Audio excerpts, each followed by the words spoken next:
আমাকে অনেকজনই জিজ্ঞেস করে আপনি এত হাসি খুশি থাকেন কি করে? কেন থাকতে পারবো না বলুন?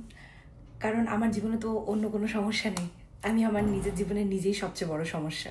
লোকেরা থেকে ঝগড়া করে, প্রেম করে, কথা বলে, কেউ পড়াশোনা করে, কেউ সিরিজ দেখে, ভালো মুভিজ দেখে, ভূতের সিনেমা দেখে অনেকে। আমি ওভার থিঙ্ক করি। হ্যাঁ, কারণ আমি সারা রাত ঘুমোই না, আমি সারা রাত জেগে থাকি। তারপরে আমার ঘুমটা পাই ঠিক দুপুরবেলা, ওই ধরুন মোটামুটি 3:30 4টে নাগাদ। 3:30 4টে থেকে সেই যে আমি ঘুমোলাম অঞ্জনা দিয়ে আসা অবধি, মানে আমি সন্ধ্যে 7টা অবধি আমি ঘুমাই। তারপরে ঘুমতে আসবে না, কোনো সুস্থ মানুষের আসতে পারে না। তো সে কারণে আমি রাত্রিবেলা জেগে ওভার থিঙ্ক করি। এটা আমার নতুন নিউ ফাউন্ড হবি এখন। 2025 সাল থেকে আমি এটা বুঝে নিয়েছি, মানে নিজেকে বুঝিয়ে দিয়েছি আর বুঝেও নিয়েছি যে আমার মতো ভালো মানুষ পৃথিবীতে আর কেউ হতে পারে না।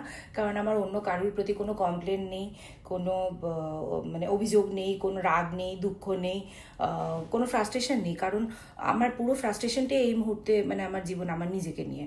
কারণ কারণ আমি মাঝে মাঝে নিজেকে নিয়ে আর ভালো লাগে না আমার। একটা সময় ছিল যখন আমি কোনো সম্পর্কে আছি, সেখানে সে মানুষটাকে আমার ভালো লাগছে না, বলতাম এই এখানে ভালো লাগছে না, এর সাথে ব্রেকআপ, কালকে থেকে মিশবো না। কিন্তু নিজের সাথে তো আর ব্রেকআপ করা যায় না, তাই না? মানে তাহলে আমরা আশা করি সবাই বুঝে গেছেন যে আমি কি করে সাকুটি করতে পারি। আমি যদি পারি, আপনারাও পারবেন। ভালো থাকবেন সবাই।